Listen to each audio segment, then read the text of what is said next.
हरे कृष्णा। श्रीमद् भागवतम चतुर्थ स्कंद अध्याय 23 पृथु महाराज का भगवत धाम गमन। हमने अभी तक पढ़ा था किस प्रकार पृथु महाराज अपनी इंद्रियों का निग्रह करते हैं, अपनी चेतना प्राण पूर्ण रूप से सहस्त्र चक्र तक पहुंचा देते हैं, अपने शरीर को छोड़ते हैं। साथ में उनकी पत्नी भी वन में गई हैं। श्लोक संख्या 19। अर्चिर्ना महाराज्ञी तत्पत्नी अनुगता वनम सुकुमार्य तत्तारः चायत पद्भ्याम स्पर्शनम भुवा। शोभा माता जी।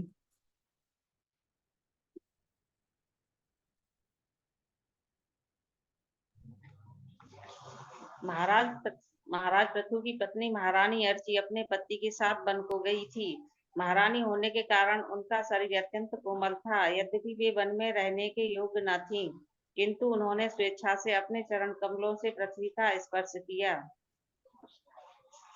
तो यद्यपि अभ्यास नहीं था, कई लोग बोलते हैं कि हमारा तो अभ्यास नहीं है, लेकिन तपस्या है ही उसका नाम जिसका अभ्यास ना। तपस्या मतलब ही है जिस वस्तु में थोड़ा कष्ट हो। पृथु महाराज का अनुसरण करके अर्ची पृथु महाराज के साथ वन में गई। यद्यपि शास्त्रों में बताते हैं कि पत्नी को पति के आध्यात्मिक उन्नति का भाग मिलता है, लेकिन कौन सी पत्नी को मिलता है?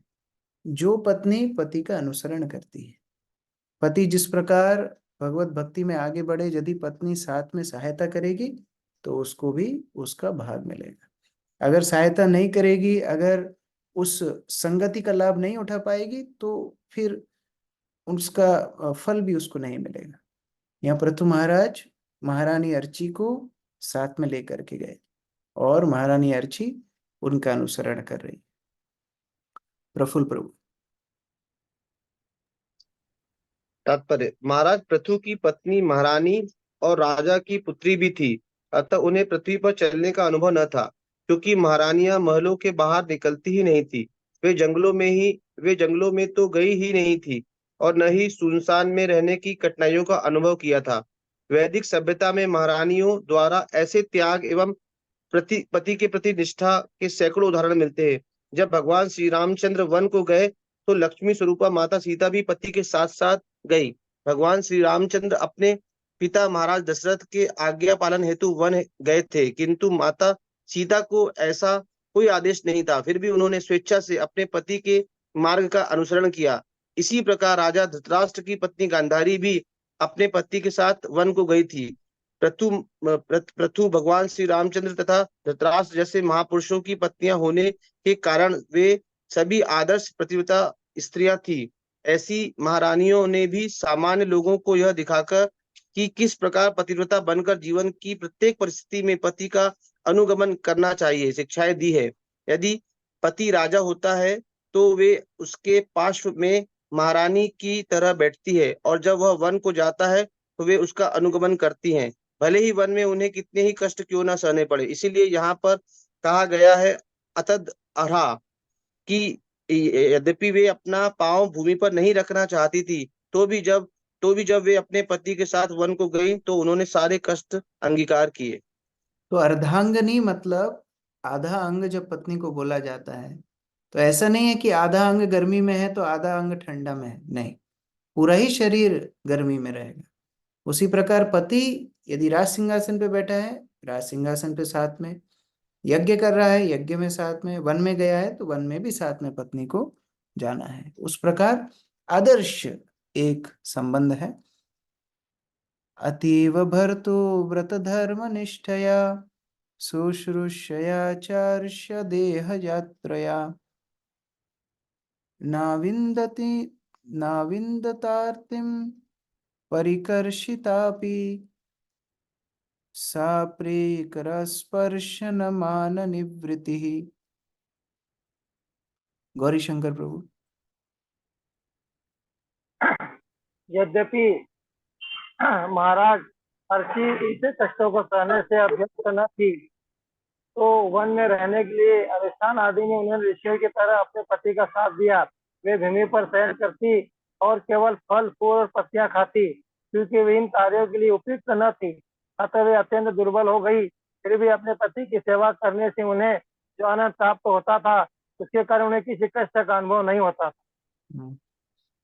तो कई लोग सोच रहे होंगे कि क्या ये संभव है भौतिक संसार में। हमारे लिए ये उदाहरण हम ले सकते हैं गुरु और शिष्य के बीच में। अगर आध्यात्मिक मार्ग में इस उदाहरण को अप्लाई करना है तो गुरु की सेवा के लिए शिष्य को इस प्रकार से रहना चाहिए जैसे अर्ची ने पृथु महाराज की सेवा की। क्योंकि कई बार गुरु के सानिध्य में बहुत आनंद भी मिलता है। मान लो गुरु कीर्तन कर रहे हैं, शिष्य नाच रहा है, गुरु प्रसाद बांट रहे हैं, शिष्य प्रसाद खा रहा है।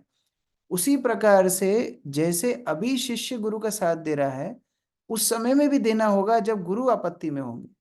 गुरु कोई ऐसी सेवा लेंगे जो बहुत कठिन होगी, शिष्य को उस समय पर भी उतना ही उत्साह दिखाना चाहिए जितना उत्साह वो नाचने कूदने में दिखा रहा है। ये शिक्षा भी हम इस उदाहरण से ले सकते हैं। तात्पर्य अमित प्रभु। तात्पर्य, भूत व्रत धर्म निष्ठया शब्द सूचित करते हैं कि स्त्री का धर्म है कि सभी परिस्थितियों में पति की सेवा करे।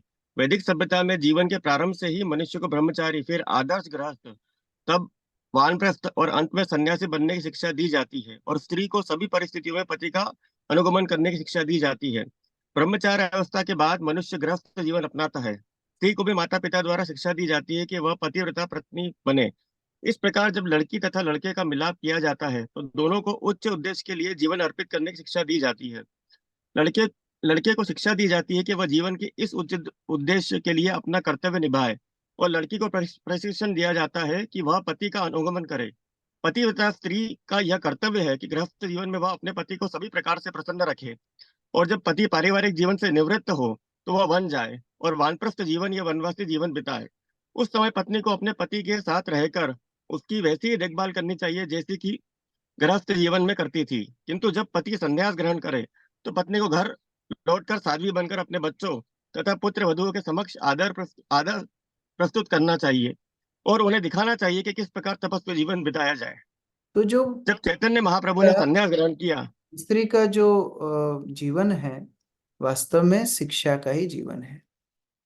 वो जब घर संभालती है तो भी बच्चों को शिक्षा देती है। प्रथम गुरु माता को ही माना गया है। और बाद में पति की सेवा करके जब लौटती है पति के संन्यास ग्रहण करने के बाद, तब भी उसके उदाहरण से वो बाकी बच्चों इत्यादियों को शिक्षा देती है कि तुमको भी ऐसे वानप्रस्थ बनना है। ये माता का कर्तव्य है। वही माता माता नहीं है जो आध्यात्मिक उन्नति में बच्चों की मदद ना कर सके। तो जिम्मेदारी का जीवन है। नीतू माता जी। तब श्री चैतन्य महाप्रभु ने संन्यास ग्रहण किया तो उनकी पत्नी विष्णु प्रिया देवी भी अपने पति के गृह त्याग के कारण तपस्वी जीवन बिताने का व्रत ले लिया। यद्यपि उनकी आयु केवल 16 वर्ष की थी, वे माता जपती और एक माला पूरी करने के पश्चात चावल का एक दाना एकत्र करती। इस प्रकार वे जितनी बार माला फेरती उतने ही चावल एकत्र करती, तब उन्हें पकाती और प्रसाद ग्रहण करती। इसे तपस्या कहते हैं। आज भी भारत में विधवाएं अथवा वे स्त्रियां जिनके पति संन्यास ग्रहण कर लेते हैं, अपने बच्चों के साथ रहते हुए भी तपस्या के नियमों का पालन करती है। पृथु महाराज की पत्नी अर्ची पत्नी का धर्म निभाने के लिए दृढ़ संकल्प थी, और जब उनके पति वन में गए तो वे केवल फल तथा पत्तियां खाती और भूमि पर लेटी थी। चूंकि स्त्री का शरीर पुरुष की अपेक्षा अधिक सुकोमल होता है, अतः रानी अर्ची अत्यंत दुर्बल परिकर्षिता हो गई। जब कोई तपस्या करता है तो उसका शरीर प्राय दुर्बल हो जाता है। आध्यात्मिक जीवन में मोटा होना कोई गुण नहीं, क्योंकि आध्यात्मिक जीवन में लगे रहने से शरीर की सुविधाएं, खाना, सोना, संभोग इत्यादि न्यूनतम हो जाती है। जंगल में विधि विधानों के अनुसार रहने से अत्यंत दुर्बल हो जाने पर भी रानी अर्ची अप्रसन्न ना थी, क्योंकि उन्हें अपने महान पति की सेवा का सुअवसर मिल रहा था। हरे कृष्ण। इस प्रकार शरीर के प्रति आकर्षण कम होना यह आध्यात्मिक उन्नति का एक एक लक्षण है। साथ ही में ये भी ध्यान रखना है कि कृत्रिम रूप से इसको नहीं करना चाहिए। शरीर अगर साथ नहीं देगा तो भक्ति करना मुश्किल हो जाएगा। तो उतना ध्यान शरीर का रखना है जिससे हमारी भक्ति चलती रहे। देहम विपन्नमखिल चेतन आधिकम पत्यो पृथिव्या दयितस्य चात्मना अलक्ष्य किंचिच विलप्य सा सती चिताम अथ आरोप्यत अदृशानुनि। ओजस्विनी माता जी। जब महारानी अर्ची ने अपने पति को, जो उनके प्रति तथा पृथ्वी के प्रति अत्यंत दयालु थे, जीवन के लक्षणों से रहित देखा, तो उन्होंने थोड़ा विलाप किया और फिर पर्वत की चोटी पर चिता बनाकर अपने पिता के शरीर को उस पर रख दिया। तो महारानी अर्ची ने देखा पृथु महाराज ने शरीर छोड़ दिया है, तो स्वाभाविक है उनको दुख तो होगा ही। विलाप उन्होंने किया और फिर एक चिता बना करके उस पे पृथु महाराज के शरीर को स्थापित किया। अनिकेत प्रभु। तात्पर्य, यह देखकर कि उनके पति में जीवन के सभी लक्षण क्षीण हो चुके हैं, महारानी ने थोड़ी देर तक विलाप किया। किंचित का अर्थ है कुछ समय के लिए। महारानी को भली भांति जानती थी कि उनके पति मरे नहीं थे, भले ही वे जीवन के लक्षण गति बुद्धि तथा इंद्रिय बोध बंद हो चुके थे। जैसा कि भगवत गीता में कहा गया है, देहिनोऽस्मिन् यथा देहे कौमारम यौवनम जरा तथा देहांतर प्राप्तिरा धीरस्तत्र न मुह्यति। जिस तरह इस शरीर में देहधारी आत्मा निरंतर बचपन से युवावस्था और फिर वृद्धावस्था में जाता है, उसी प्रकार मृत्यु होने पर आत्मा दूसरे शरीर में चला जाता है। स्वरूप सिद्ध व्यक्ति कभी ऐसे परिवर्तन से मोहग्रस्त नहीं होता। तो यहाँ जब पर जीव बता रहे हैं इस प्रकार अर्ची आध्यात्मिक उन्नति में पृथु महाराज के समान ही थी। ऐसा नहीं है कि महिला होने के कारण उनको आध्यात्मिक उन्नति करने का मौका नहीं मिला, नहीं, उनके अंदर भी आध्यात्मिक ज्ञान था। तो स्वाभाविक है पति के जाने पर उनको दुख तो हुआ ही, लेकिन ऐसा नहीं कि सब कुछ सुध बुध खो करके वहां विलाप करने। कुछ समय विलाप की और फिर यथाउचित जो अंतिम संस्कार की तैयारियां हैं वो करने में जुट गई। इससे उनके आध्यात्मिक उन्नति का पता पड़ता है। मंजू माता जी।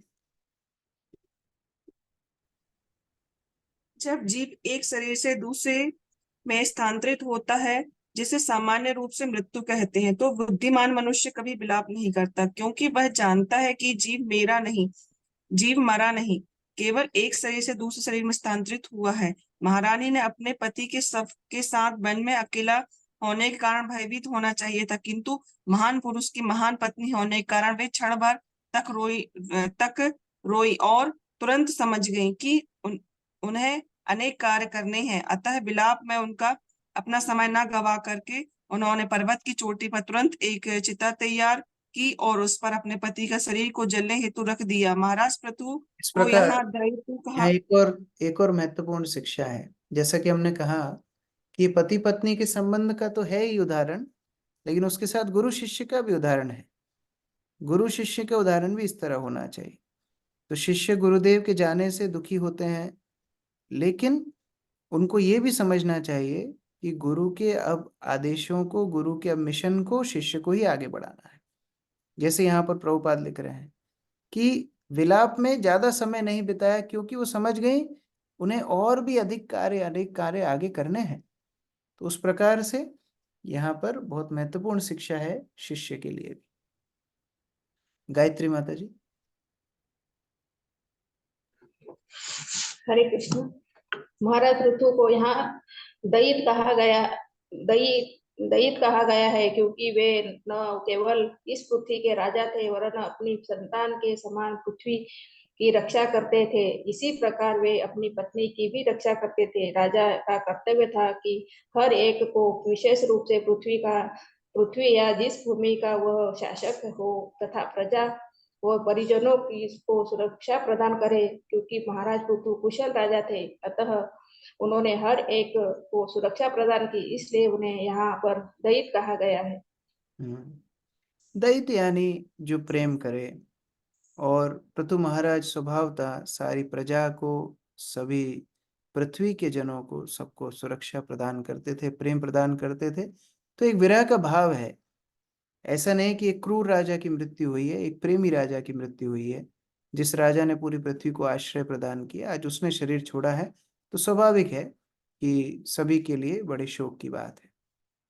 विधाय कृत्यम हृदयनी जला आप्लुता दत्वोदकं भर्तुर उदार कर्मणा नत्वा दिविस्थान त्रिदशान त्रिप्रीतया विवेशवंहिं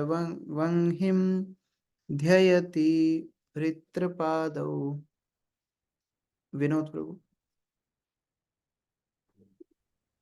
इसके पश्चात महारानी ने आवश्यक दाह कर्म किए और जल की अंजलि दी। फिर नदी में स्नान करके उन्होंने आकाश स्थित विभिन्न लोकों के विभिन्न देवताओं को नमस्कार किया।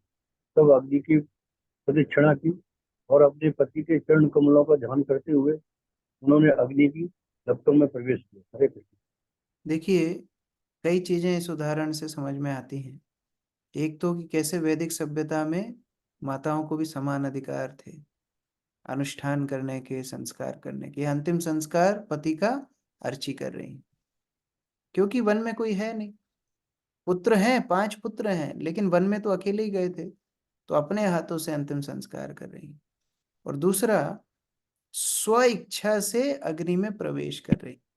ऐसा नहीं कोई धक्का दे करके उनको अंदर डाल रहा है, हाथ पैर बांध करके अंदर डाल रहा है, जो कि सती प्रथा नाम से हम जानते हैं। नहीं, वो सती प्रथा नहीं है।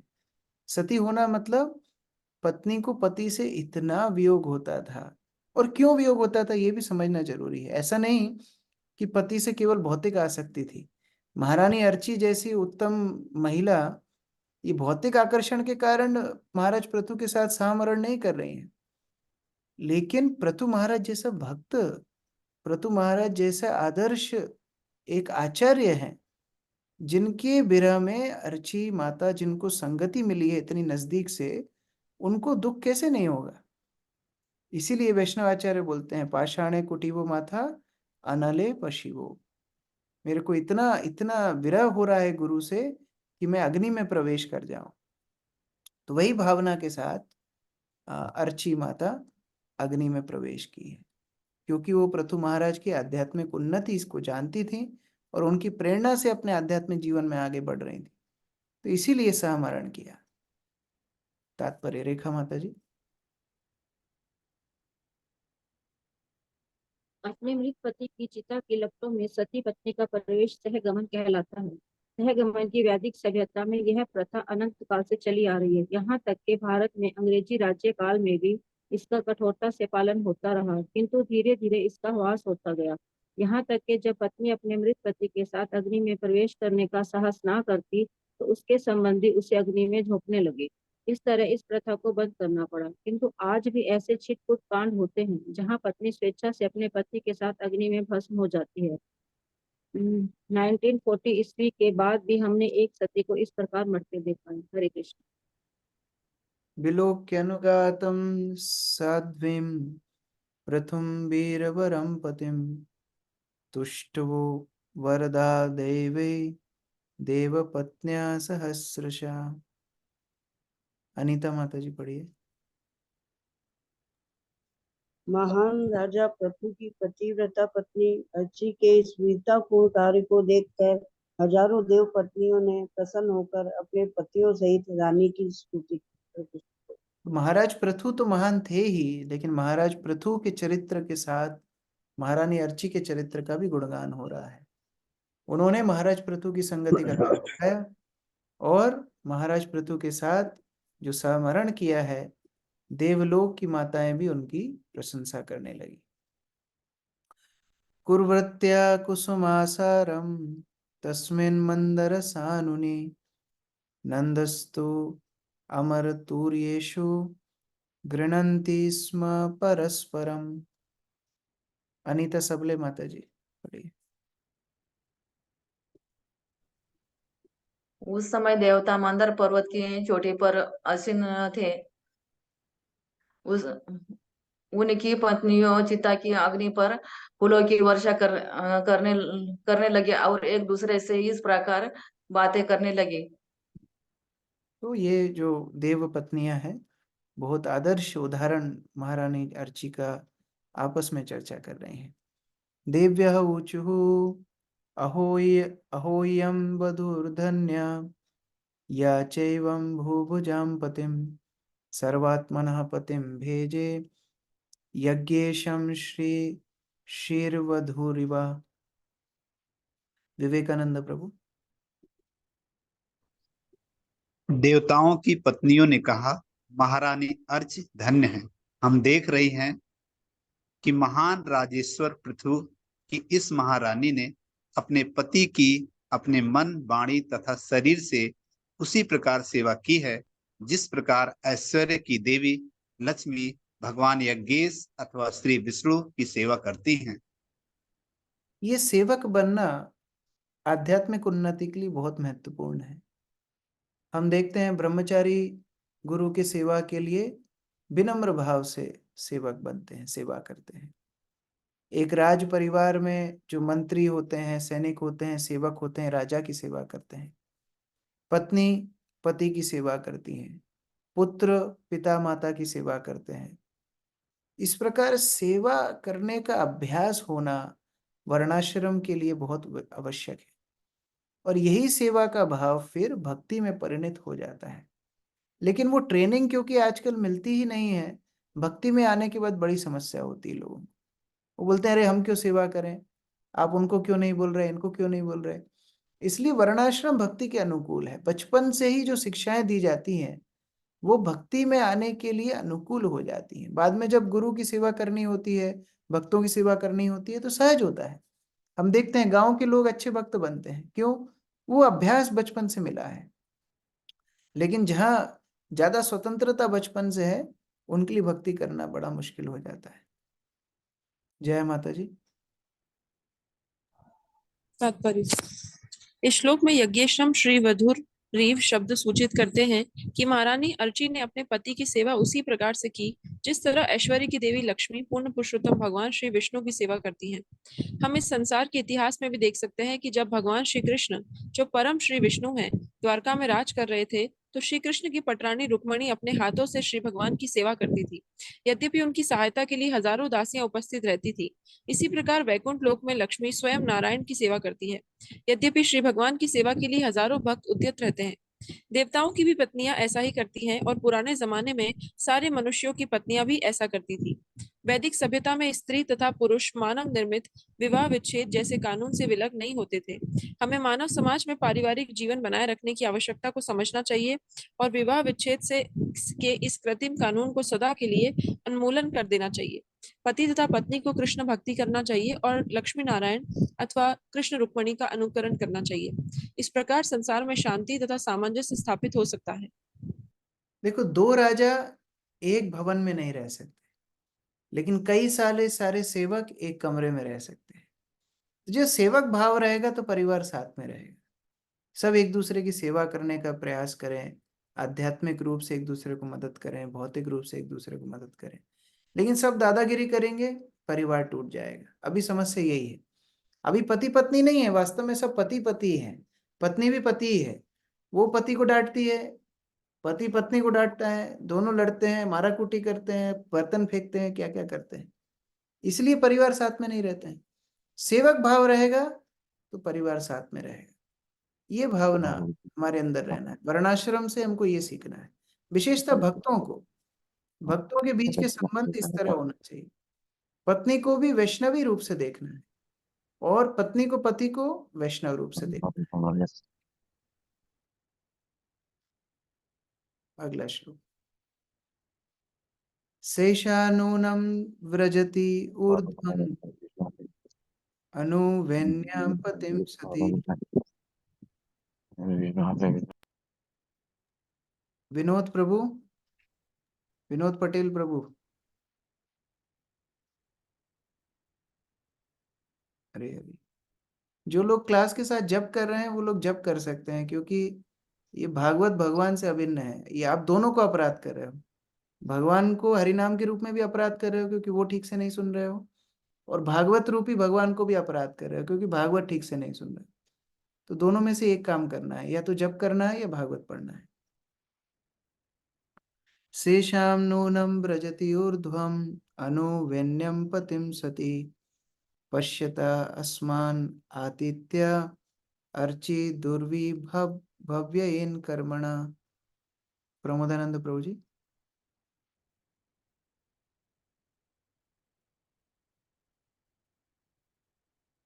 प्रमोदानंद प्रभु जी अनम्यूट किया है। हरे कृष्ण प्रभु जी। देवों की पत्नियों ने आगे कहा, जरा देखो कि वे सती नारी अर्ची किस प्रकार अपने अचित्य पुण्य कर्मों के प्रभाव से अब भी अपने पति का अनुगमन करती हुई ऊपर की ओर, जहां तक हम देख सकती हैं, चली जा रही है। हरे इस प्रकार अनुगमन कोई व्यक्ति करेंगे तो जिस उद्देश्य को पृथु महाराज ने प्राप्त किया है, अर्ची माता भी उसी उद्देश्य को प्राप्त कर रही है, उसी लक्ष्य को प्राप्त कर रही है। ये पालन करने की, अनुगत्य करने का फल है। चाहे हम उतने महान ना हो, अगर महान व्यक्ति का अनुगत्य करें तो जहां वो पहुंचे हैं वहां हम भी पहुंच सकते हैं। मुख्य गोपी माता जी। महाराज पृथु का विमान तथा महारानी अर्ची को ले जाने वाला विमान, ये दोनों ही स्वर्ग लोक की नारियों की दृष्टि से ओझल हो रहे थे। ये नारियां आश्चर्यचकित थी कि किस प्रकार पृथु महाराज तथा उनकी पत्नी को इतना सम्मानित पद प्राप्त हुआ है। यद्यपि वे उच्च लोक के निवासियों की पत्नियां थी और पृथु महाराज निम्न लोक पृथ्वी के निवासी थे, किंतु राजा अपनी पत्नी समेत देवलोक से ऊपर वैकुंठ लोक को जा रहे थे। ऊर्ध्वम ऊपर की ओर शब्द महत्वपूर्ण है, क्योंकि जो नारियां बातें कर रही थी कि वे चंद्रमा सूर्य से लेकर ब्रह्मलोक या सर्वोच्च लोकों की थी। ब्रह्मलोक के ऊपर दिव्य आकाश है और उस आकाश में असंख्य वैकुंठ लोक हैं। अतः ऊर्ध्वम शब्द सूचित करता है कि वैकुंठ लोक इन भौतिक लोकों से परे या ऊपर है, और पृथु तथा उनकी पत्नी अर्ची इन्हीं वैकुंठ लोकों को जा रहे थे। इससे यह भी सूचित होता है कि पृथु तथा उनकी पत्नी अर्ची अपना अपना भौतिक शरीर अग्नि में छोड़ते ही तुरंत आध्यात्मिक शरीर धारण करके दिव्य विमानों में बैठ गए, जो भौतिक तत्वों को पार कर आध्यात्मिक आकाश में पहुंच सकते थे। वे पृथक पृथक विमानों में आरूढ़ थे। अतः वह निष्कर्ष निकाला जा सकता है कि चिता में भस्म होने पर भी उनके शरीर पृथक पृथक व्यक्ति रहे। दूसरे शब्दों में उन्होंने कभी अपनी सत्ता नहीं खोई, अर्थात शून्य नहीं हुए, जैसा कि निर्विशेषवादी कल्पना कर सकते हैं। प्रभुपाद दो बातें बता रहे हैं। पहली कि वैकुंठ लोक स्वर्ग इत्यादि से भी ऊपर है। कई बार लोग मान लेते हैं स्वर्ग वैकुंठ सब एक ही बात है, स्वर्गवासी बोलो वैकुंठवासी बोलो सब एक ही है। नहीं, जैसे ग्राउंड फ्लोर पे रहने वाले व्यक्ति के लिए 7th फ्लोर 6th फ्लोर ये सब ऊपर है, लेकिन कोई आकाश में एरोप्लेन में जा रहा है वो भी ऊपर है, लेकिन दोनों में अंतर है। उसी तरह भूमंडल के लोगों के लिए स्वर्ग लोग इत्यादि ऊपर के लोग हैं, लेकिन वैकुंठ लोग एकदम अलग बात है, वो आध्यात्मिक आकाश है, वो सबसे ऊपर है। तो वहां पर अर्ची जा रही है। और दूसरी बात, मायावादी जो बोलते हैं कि आत्माएं सब एक हो जाती हैं, वो भी यहाँ पृथक पृथक जा रही हैं। पृथु महाराज अलग जा रहे हैं, अर्ची अलग जा रही हैं। तो ये मायावाद दर्शन का भी खंडन हो रहा है। दीप्ति माता जी पढ़िए।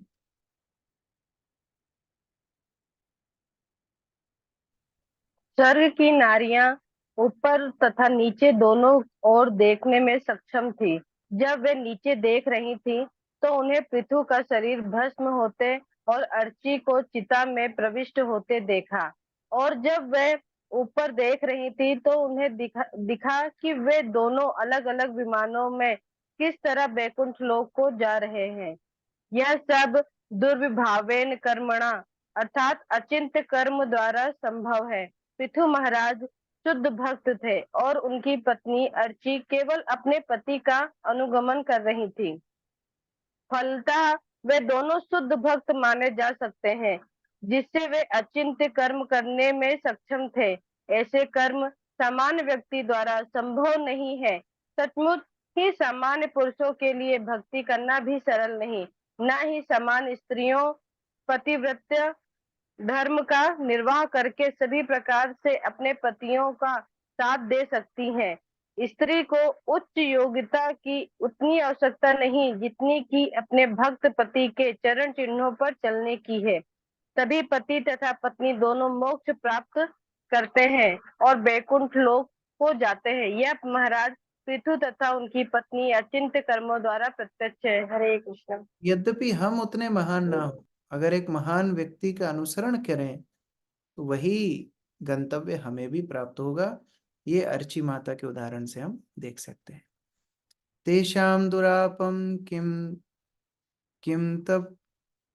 किम तु अन्यथा मर्त्यनां भगवत्पदं भुवि लोलायुषो ये वै नैष्कर्म्य साध्यन्त्युत। भूमिका माता जी। इस संसार में प्रत्येक मनुष्य का जीवन काल लघु है किंतु जो भक्ति में अनुरक्त है वे भगवान के धाम वापस जाते हैं, क्योंकि वे सचमुच मोक्ष के मार्ग पर होते हैं। ऐसे लोगों के लिए कुछ भी दुर्लभ नहीं है। तो ये जीवन बहुत दुर्लभ है, मनुष्य जीवन, लेकिन इसके साथ ही बड़ा ही छोटा है। अगर इस जीवन में भगवत मार्ग में कोई चले, भक्ति के मार्ग में कोई चले, तो अपने जीवन को सफल बना सकता है, भगवत धाम जा सकता है। ये मनुष्य जीवन की सार्थकता है।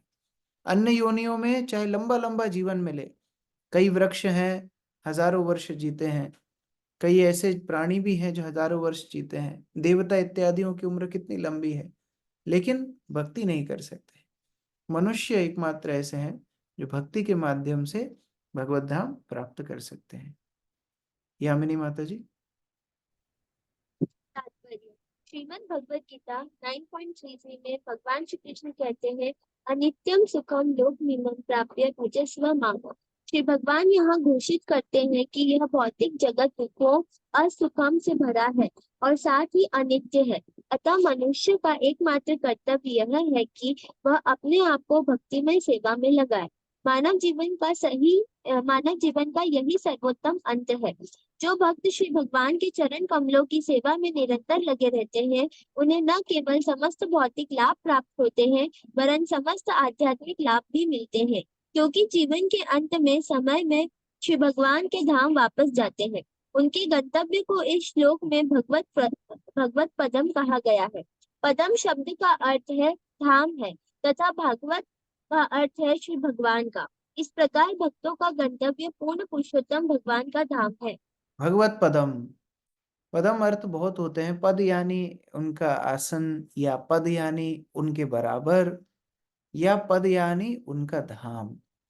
तो भगवान के धाम को भक्त लोग प्राप्त करते हैं और उनके जैसे ही ऐश्वर्य भी प्राप्त करते हैं। जैसे जो भक्त वैकुंठ जाते हैं, भगवान जैसे चतुर्भुज रूप प्राप्त करते हैं। जो गोलोक वृंदावन प्रवेश करते हैं, वो कृष्ण जैसे द्विभुज रूप गोप गोपी बन के वहां पर भगवान जैसे ही ऐश्वर्य प्राप्त करते हैं। तो ये भक्तों के लिए भगवान का विशेष आशीर्वाद है। अभय प्रभु पढ़िए।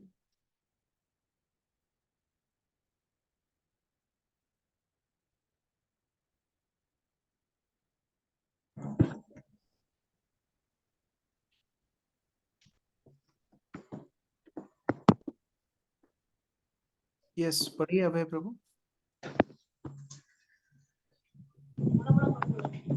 इस श्लोक में नैष्कर्म शब्द भी महत्वपूर्ण है, जिसका अर्थ है दिव्य ज्ञान। जब तक मनुष्य दिव्य ज्ञान को प्राप्त करके भगवान की भक्ति नहीं करता, तब तक वो पूर्ण नहीं होता। सामान्यतः ज्ञान योग तथा कर्म विधियों को जन्म जन्मांतर करते रहने पर मनुष्य को भगवान की शुद्ध भक्ति करने का अवसर प्राप्त होता है। यह अवसर शुद्ध भक्ति की कृपा से ही मिलता है और इसी विधि से मनुष्य को मोक्ष प्राप्त हो सकता है। इस कथा के प्रसंग में देवताओं की पत्नियों को पश्चाताप हो रहा था, क्योंकि यद्यपि उनका जन्म स्वर्ग में हुआ, उनकी आयु लाखों वर्ष की थी और इन्हें सारी सुविधाएं प्राप्त थीं, किंतु वे पृथु महाराज तथा उनकी पत्नी के समान भाग्यशाली नहीं थे, क्योंकि वे उनसे भी ऊपर जा रहे थे। दूसरे शब्दों में, पृथु महाराज तथा उनकी पत्नी को स्वर्ग तथा यहाँ तक कि ब्रह्मलोक जाने की भी इच्छा नहीं थी, क्योंकि वे जिस पद को प्राप्त कर रहे थे वह अतुलनीय। भगवत गीता 1:16 में भगवान पुष्टि करते हैं, अहम ब्रह्म लोका पुनर्वित अर्जुन। इस संसार में उच्चतम लोक से लेकर निम्नतम लोक तक सभी दुखी के स्थान है। जहाँ जन्म मृत्यु का चक्कर लगा रहता है।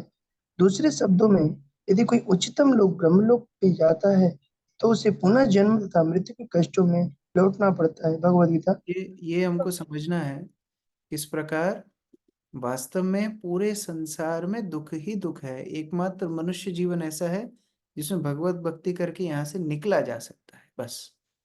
तो कभी ये नहीं सोचना चाहिए अरे देवता बन जाऊं, कभी योगी बन जाऊं, कभी ये बन जाऊं, वो बन जाऊं। अच्छा, उतनी सोच तो वैसे भी आदमी की जाती नहीं। वो ये पृथ्वी पे ही सोचता रहता है, अमेरिका चला जाऊं, यूके चला जाऊं, इधर का मेरा नौकरी लग जाए, ये हो जाए, वो हो जाए, उधर ट्रांसफर हो जाए।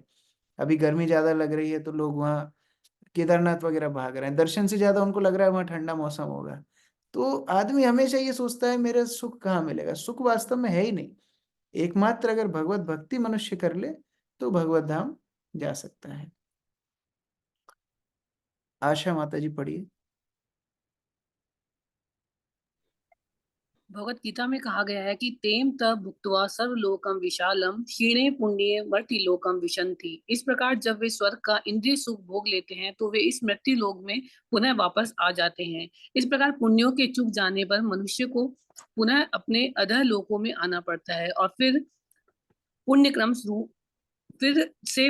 शुरू करने होते हैं। इसलिए श्रीमद् भागवत में कहा गया है, नैष्कर्म्य अच्युत भाव वर्जितम। जब तक भगवत भक्ति प्राप्त ना हो जाए मुक्ति का मार्ग तनिक भी सुरक्षित नहीं होता। यदि कोई निर्गुण ब्रह्म ज्योति को प्राप्त कर भी ले तो भी इस भौतिक जगत संसार में उसके आग गिरने की संभावना बनी ही रहती है। यदि ब्रह्म ज्योति से नीचे गिरना संभव है तो फिर सामान्य योगियों तथा कर्मियों का क्या कहना, जो केवल उच्चतर भौतिक लोकों तक ही उठ पाते हैं।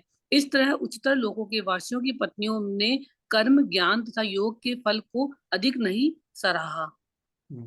इस प्रकार कर्म, ज्ञान, योग से जो गंतव्य मिलते हैं वह अस्थाई गंतव्य है, लेकिन भक्ति के मार्ग से हम स्थायी वैकुंठ धाम को प्राप्त कर सकते हैं। देवताओं की पत्नियां भी जिसकी सराहना कर रही हैं। हरे कृष्णा। ग्रंथराज श्रीमद् भागवतम की जय। श्री प्रभुपाद की जय।